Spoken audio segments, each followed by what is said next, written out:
away from covering the Razorbacks, even though I love the Razorbacks. I done took it in blood, I got Razorbacks inked all over my body, all over my neck, not in places I can hide it. This shit is for life. I don't give a damn if it's golf, baseball, basketball, football, track, soccer, women's tennis. If it's Razorback shit, I'm. Thing is,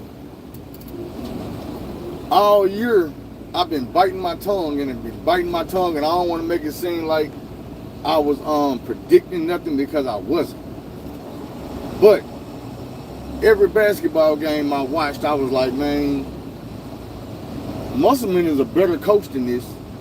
It kind of seemed like he's sabotaging the damn team. And I'm going to tell you why I say that. This season, he had the players doing something that they don't usually do. They usually play free, and they whoop ass. This year, he started this shit where it's like, pass the ball, turn it over. Next play, pass the ball, turn it over.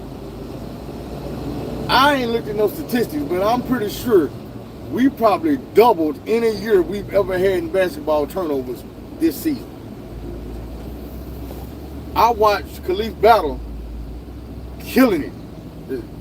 Looked like he could score at will. Then I watched him get snatched out the game, sit on the sideline. I watched Minifield dropping 28, 29, 30 on him, and then next thing you know, sit him down, he can't play no more. And I'm talking about before the grades and shit. Everybody who had them type of 20-point, and we knew damn near everybody on the roster was capable of doing that. But anybody that showed it, got their ass sat down. They got pulled. And then Musselman told them, pass the ball, turn it over. It was so many passes being passed, the passes just became lazy. We made so many passes, the other team was reading the passes before they knew the ball was gonna get passed. He not fit to shoot that, ain't even guarding. I'm gonna jump in the lane and catch this pass. I watched us go from one of the most feared teams in college basketball, definitely the most feared team in the SEC, to being labeled a damn cakewalk by teams that we should have been smacking the shit out of.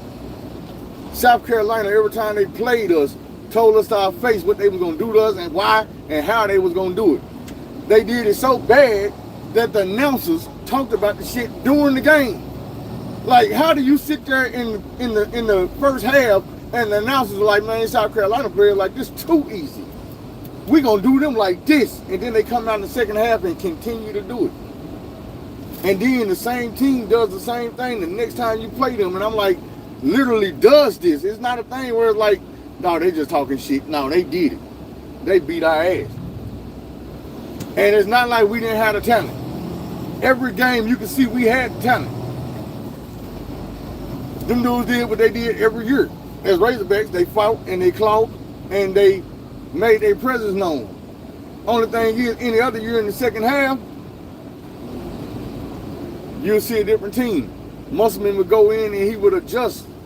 He would readjust. That's one of the things he's known for. We didn't see that shit this year. It's like he went in the locker room and like, fuck it. And I know the players had plenty of player meetings where they called each other out. They probably should have been having one where they called the coach out.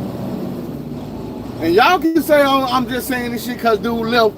I'm going to run some more shit by you and tell me you didn't notice this year. I don't really remember seeing Musselman getting on the players. He spent all his energy and his yelling for the coaches. I mean, for the referees. You yelling and screaming and going on.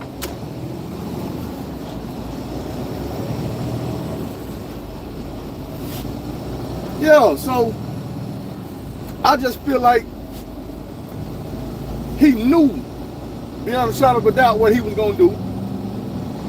He in Arkansas, he built his resume up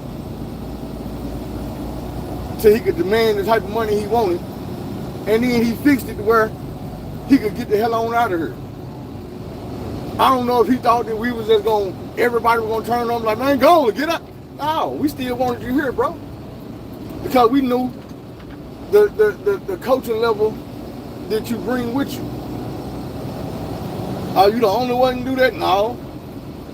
But you the first person that came to Arkansas and did it in a while. Everybody else came here was I don't know what the hell we was hiring them dudes for, the Stan Heaps and the Pelfreys and them type of dudes.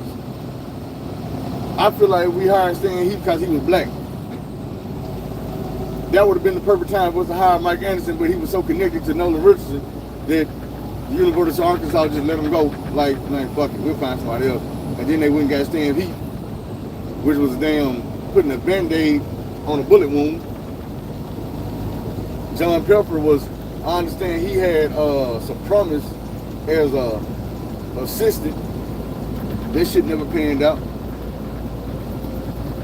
I don't know who we gonna go get now.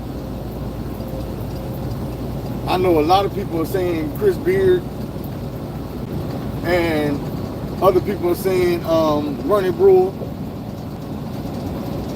I don't really have a problem with taking a good college basketball player and making him the head coach of the University of Arkansas.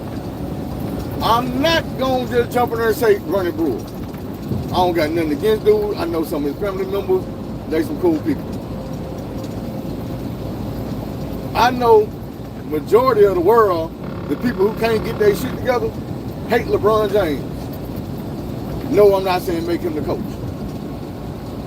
But I do know that people who feel like their life ain't perfect, they hate that man for his greatness. See, they love Michael Jordan because Michael Jordan was full of flaws. He could shoot the ball, but in life he was like basically a loser. LeBron James named somebody the other day and he was like, man, I'm surprised this dude ain't coaching yet. And one thing I know about LeBron is keep left to I-75 express lane dude south. got court vision out this world. 1 5 He got 0 basketball 1 IQ. 3. He got basketball IQ out this world. So I trust him when he's evaluating the person like, hey bro, you have what it takes to do this. Because LeBron James has been the basketball coach of every team he's had since he's been in the NBA. Not to take nothing away from these dudes that was coaching with the title coach, but let's be for real. How many experienced head coaches has LeBron James had? Not many. He's always been the one out there pointing, telling guys where to go, telling the coach, I'm balling that plan up, we're gonna run with me. There's too many videos out there where NBA players tell you now, man. LeBron, he told the coach, we're not gonna run that shit. Kick the ball over here, pass it around, get it to me, and I'm gonna win the game. And that's exactly what he did. Now, that got nothing to do with this person coaching, but this person is somebody I hated. I promise I hated this dude in college. He went to an NBA team that I did not like. I hated him. But while he was with that team, I seen him do something that made me respect him. And later on, I realized, you know what, this dude is still in the NBA. He's still playing at a high level. Damn, like for real. And I couldn't hate him no more. I really couldn't hate him no more after I seen what he did. In half a mile, merge onto I-75 South. I'm gonna say that again. What I seen him do in Boston. I'm talking about Rajon Rondo. What Rajon Rondo did to make me respect him was he fell down, dislocated his elbow. I seen that man arm bending the way arms ain't supposed to bend. And I said, aha, broke his arm, no more Rondo. Shit. About 20 minutes later, Rondo came out with a sling on his arm. Never seen this shit in my life. This man came out on an NBA court with a damn sling on his arm, point guarding it up. Not only was he out here being the point guard with a sling on his arm, but the man was out here killing him. One arm passing, one arm shooting, one arm dribbling, being a leader.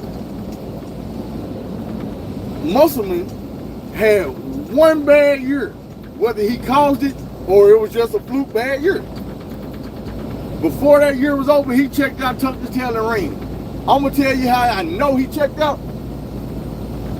Cause everybody else checked out right with him. They knew that shit. If you think Devo and them didn't know that they coach wasn't needed no more, you got to be crazy. We knew it. We've been sitting around bitching and crying and moaning for the last few days, really the last few weeks, because every job that came up, he pulled the Kendall Brown. He let his name be attached to that shit without checking the situation, without saying anything. He let that shit go on, knowing what it was doing to our recruiting, knowing what it was doing to the players we had, knowing what it was doing to the fan base. We all crumbled. We all fucking crumbled. The fan base, the school, the teachers, the goddamn me assistant coaches, the players that wanted to come, the players that wanted to leave, the players that, everything. He worked that bad magic on every damn body. And I know, I hate to make this video because I know I sound angry. I am. I know I sound like a hater, goddammit I am. I already been on this Twitter page like, fuck you. And I meant that. And if you don't like it, damn it, like I always say, a fight come with that. Because I feel like the shit you did it on purpose. Like, I really feel like that. Ain't nothing else you can tell me. I feel like every bad thing that happened to us this year was in the making, and it was in his doing. Yeah, I might just be feeling like that because I'm hurt. Like, I'm not going to never lie about that and deny that. I'm hurt because I love these Razorbacks. Eric Musselman made me fall in love with a team that I was already in love with. All the bad shit we had been through, when him and Sam Pittman came, it was like, whew, about time.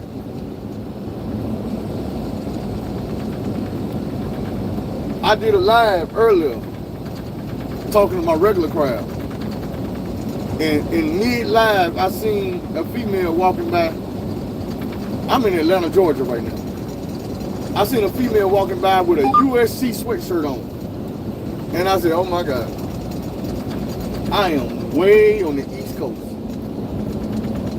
And somebody was walking over her with a USC sweatshirt on, and I can't do nothing but take it as a sign that my coach is gone. So when I ended my live and I started looking shit up, still no news on Eric Musselman. But about 10 minutes later, all the reports started popping up that he was gone, USC. I said, yeah, I saw that shit coming. And we all saw it coming. The sad part is, we knew dude was gone to the point where we thought he was going to SMU. We thought he was going to whatever school they attached his name to. And like I said, part of the reason we thought that shit is because he never took the opportunity to back that bullshit down. Like, nope, I'm not doing that. I'm staying here. He took the University of Arkansas off his Twitter handle. He put it back up eventually. But the shit was gone for a while.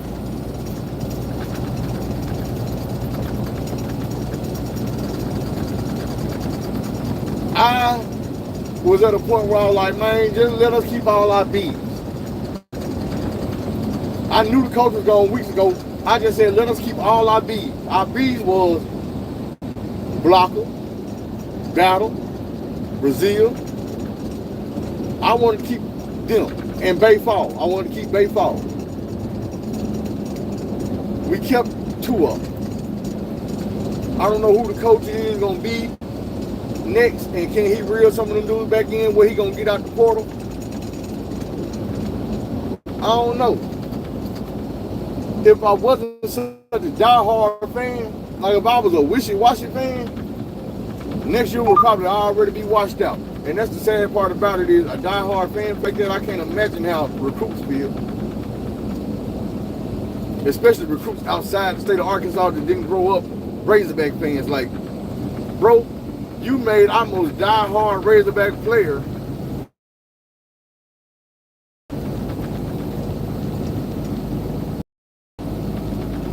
we all sat back losing player after player after player after player, and we was like, man, Musselman clean the house. Maybe these dudes just really was a problem and they wasn't, I mean, you know what I'm saying? We made every excuse for him of why kids was doing what kids was doing. We never did check the grown-up in the room. Like, what is the grown-up doing that even make the kids feel like they can act like this, behave like this, or, you know what I'm saying, do the shit they doing? And it might be 50-50, but I'm leaning more towards 79-21.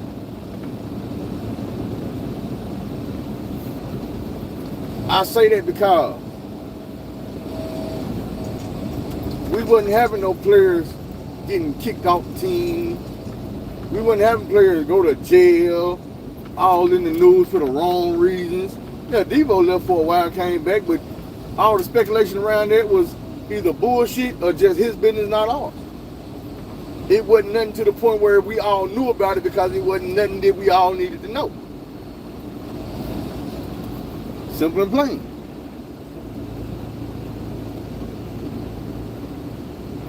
Yeah, man, I'm back in the truck. It ain't been too long, just a few weeks. If you've been gone in a length of time, it's been too long. 1520476. Let me talk to these folks and see what they know where I'm at. If I'm getting tracked, you know exactly where I'm at to the point where you can tell me what lane I'm in on the highway. I hate it when my boss does that shit. He be like, man, so where you at? And then they be like, oh, so you sitting over there in the fourth parking spot behind the Waffle House? Yeah, man, you already knew that. Why would you be calling me, especially while I'm driving, asking me where I'm at, when you can clearly tell me where I'm at better than I can? Like, she gonna ask me for an ETA and then tell me, well, we see you're like 8 minutes. Exactly. So why are you calling me while I'm driving an 18-wheeler on the highway to ask me some shit you already know? Let's get off of that, though, because they're going to get me in my feelings and I'm sick. Oh, yeah, I couldn't help it, man. I already hit Twitter up and told Musselman where to go and how fast to get there. And you can get there on your MUSS bus if you want to. Like, I hate to be this tight now. I ain't going to say that. I'm going to say that. There ain't no point in me saying I hate to be that type of dude and then saying the shit that make me that type of dude. So I'm not going to say what I was about to say. I don't even want to be thinking like that. But this is not one of them situations where I'm going to sit there and be like, oh, I wish him nothing but success. Man, I hope you go over there and flop. I hope you have the next 6 seasons just like the one you just had in Arkansas. Yeah. I hope you go through the same shit over there that you were going through over here without the wins. Straight like that. And now, I don't wish no players getting hurt or injured or nothing like that, because that ain't cool. But if I gotta do it like Sealy do it, everything you try gonna fail if you do right by us. Anyway, man, peace and blessings, man. Whoever the next coach is, wish you nothing but luck and success, man. And all facets of the game. As long as you here, you leave,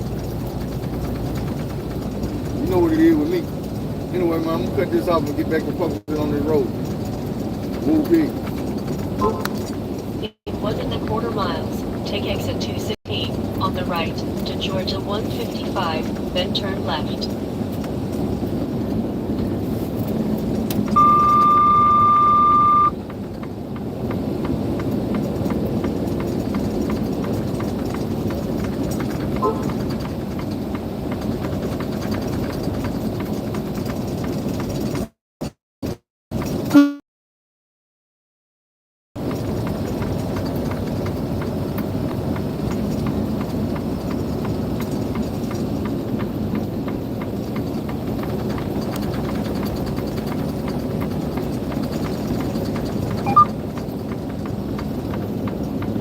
Take exit 216 on the right to Georgia 155, then turn left.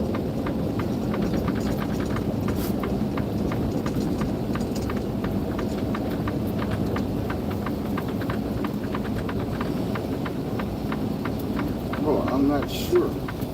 Turn left on Georgia 155.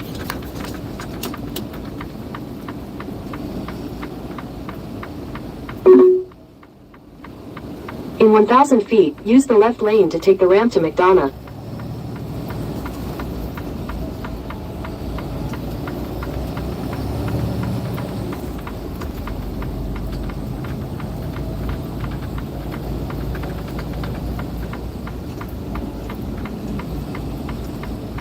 Use the left lane to take the ramp to McDonough, then turn left onto Georgia 155 South North McDonough Road.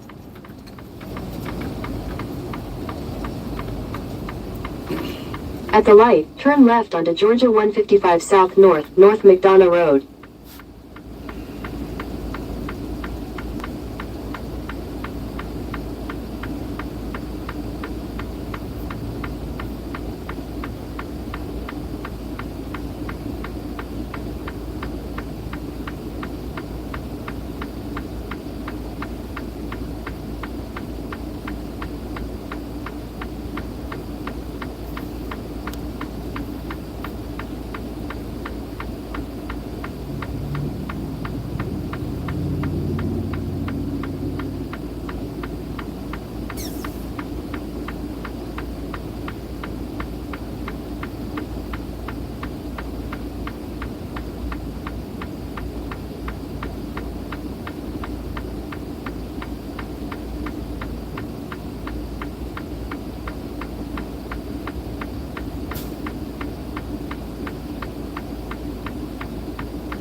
In a quarter mile, turn right onto King Mill Road. 3/4 miles. Turn right on Macon Street.